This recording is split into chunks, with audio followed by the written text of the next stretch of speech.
What's happening, Steeler Nation? SimFBallCritic here. Of course, you would know that if you clicked on the video, but what's going on? Got a quick video for you, man. I'm not going to hold you too long, but I felt like I couldn't, wait until Tuesday to report this information. I felt like I needed to come in here, just get it off my chest, and definitely see what you guys have to say in the comments. And then, of course, on Tuesday, you see that phone number there on the screen. On Terrible Towel Tuesday at 7:30 p.m. Eastern Time, I open the line up for calls. I can hear some of you guys' opinions, but that will be the live stream format. But let's talk about it, man. I have it there in the title. The Steelers seem to be playing a game of guess who at the inside linebacker position. A lot has happened since this free agency period has kicked off. And, some of it started happening a little bit before, in the tampering period. And I talked a little bit about it on this past Tuesday, but some more things have transpired. So we'll get into it, and I'll give you guys my quick overarching thoughts. But a couple surprises, one of which would be Robert Spillane. I did not expect the Steelers to not re-sign Robert Spillane. Steeler Nation, some of you guys hate him, some of you guys love him. I kind of was right in the middle. I think Robert Spillane was very solid for the Steelers down the stretch. He was one of the more heady guys, headsy guys, if you want to say, hearts and smarts types of guy. Did a lot for the defense. And I know, he was compromised a little bit in coverage, myself included. I didn't necessarily like seeing him as a coverage linebacker. And again, I know we're very harsh on players in terms of linebackers when we're looking for them to cover guys. But again, there's not, you can't name 20 guys that are excellent coverers, as far as pass coverage. It doesn't happen all the time. You like to see guys do their job, or at least be a little more heady. But, Robert Spillane was solid. So I thought the Steelers would keep him as a rotational piece. I assumed a guy like Devin Bush wouldn't be back. I wasn't quite sure what the Steelers would do with Myles Jack.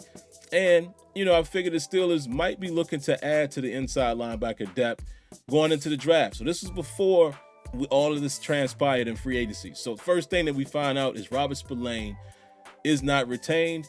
He signs with the Las Vegas Raiders, I don't know why I said Los Angeles, but Las Vegas Raiders. 2-year deal, so I'm happy for that guy. Cannot be mad at that. So what else did we find out before we get into the signings? Devin Bush, as expected, was not retained by the Pittsburgh Steelers. He signs a 1-year deal. 1 year with the Seattle Seahawks, which, if you're Devin Bush, I don't know if you're happy about that.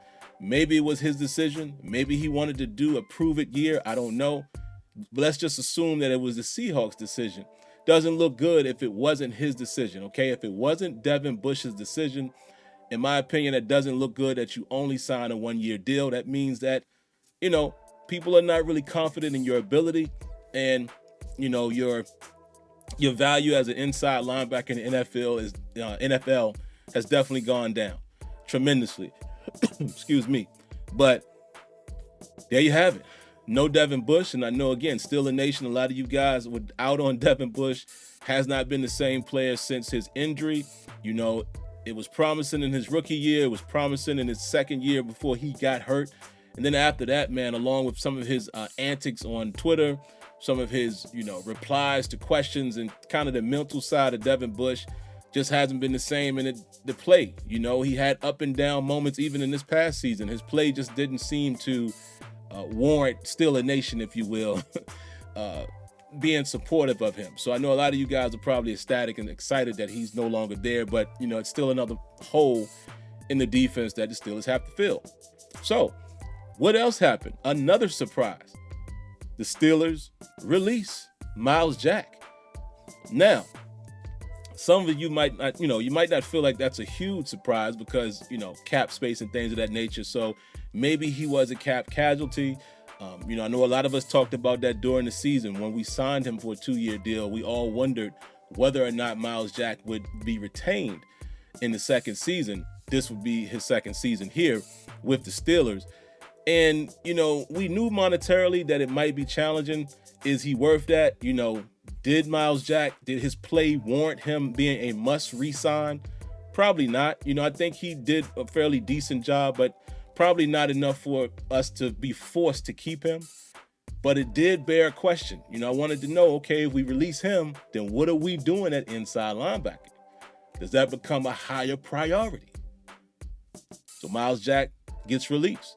But what the Steelers did right before the release, the Steelers went out and they signed a guy who appears to be a green dot type of guy, appears to be the guy who might be the leader in the pack. Cole Holcomb, I believe, if I'm saying his name correctly. Let me make sure. I think it is Cole. Yes, Cole Holcomb from the Commanders. Very familiar with him. He wears number 55, so I'm sure he will take that number on with the Steelers as well with no Devin Bush. And this is a guy that I know a little bit about. I watch a lot of NFC East football, even though I'm a diehard Steeler fan, because that division is always interesting. It doesn't matter what the records are. If the Giants are playing the Eagles are playing the Cowboys playing the Commanders, what have you. It's always interesting football. So a lot of times I get to watch it. And I've been very familiar with Holcomb, his name and his number popping out when I watch their games. And he's a tackle machine. I know last year he had a little bit of injury history. I believe he had about 67 tackles or so. I think he only played, I want to say 7 or 8 games. He didn't have a full season last season, but the season prior to that, he reported 142 tackles. And everyone that I've talked to, guys that I know that are Commander fans, saying that, this guy's a baller. He's a heads down type of guy, all over the field, and a tackle machine, which is something the Steelers desperately need, with the run defense not being as stellar as we'd want it to be. So I'm cool with that signing. And again, everyone is saying he's more of the quarterback on defense. So he's probably going to be the guy that comes right in and wears the green dot. You would assume now with no Myles Jack. Because see, when we signed Holcomb, Myles Jack was still there. So I'm thinking, okay, pretty decent pairing. But now there's another glaring hole. Another glaring hole, until we figure out what they're going to do opposite Cole Holcomb. Now, they did sign another linebacker, Landon Roberts. I'm looking at his name here. Not so familiar with him. I do, however, remember when he was with the Patriots, just by number. Can't really say I, watched too much of him with the Dolphins. And if I'm not mistaken, he plays both inside and out.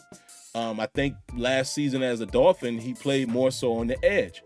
So it does make me wonder now, what are the Steelers thinking in terms of inside linebacker? Are they looking to have Holcomb and Roberts be their 1-2 punch? Again, we know about Mark Robinson, who will be in his second season, but he's raw at middle linebacker. And I know a lot of us, like me, he's a downhill type of guy. So we want to see him get in there and just, go hit that and let him go do that, maybe in early downs. But it still leaves some questions as far as what are they going to do at inside linebacker? Has this now become a higher priority or a position to keep an eye on within the first 3 draft picks? Very interesting. There's a lot of interesting things at play here. And, just looking at the whole scope, I'll talk about these guys perhaps in another video. I might wait until Tuesday to get into the guard stuff. But, the Steelers have signed 2 guards since we last talked. Just signed another one, right? There's 2 new guys in the fold there. So this kind of makes things interesting when you talk about the draft. I still feel like draft-wise, the Steelers are going to go 2 defensive players, at least two defensive players with those first 3 picks. I think there's still a potential for a tackle or whatever other position they feel like they want to grab. But I still feel strongly that the first 2, out of the first 3, at least 2 of those would be defensive players. Could inside linebacker be one of those positions? I still think cornerback will definitely be one of those positions. But then there's other positions as well. Defensive line. We know Andy Weidel is a trench guy. And it seems like he's kind of shaping those trenches along with Omar Khan. So, and there was some recent news that came out where Omar Khan is quoted as saying, when the Steelers were very successful, started in the trenches, offensive line and defensive line. And he kind of, gave a nod to Philly, saying that's kind of what they probably did when they were successful. So we shall see. But just wanted to talk about that really quick, man, as far as the inside backers. What do you guys think about the signings? Number one, those who were released, and Myles Jack, and of course Bush and Spillane not being retained. How do you guys currently feel right now about the inside linebacker position?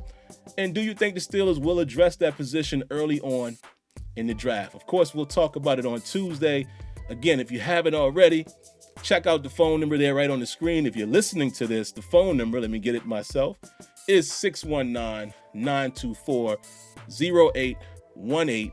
Come by on Tuesday, 7:30 p.m. Eastern Time for the live show, Terrible Towel Tuesday, where I give you some of my thoughts, and then I open it up to phone calls. All right, but outside of that, the only thing else I'm going to remind you guys to do is, boom, hit that like button, subscribe to the channel, turn on those notifications. Outside of that, catch you in the next one. Peace.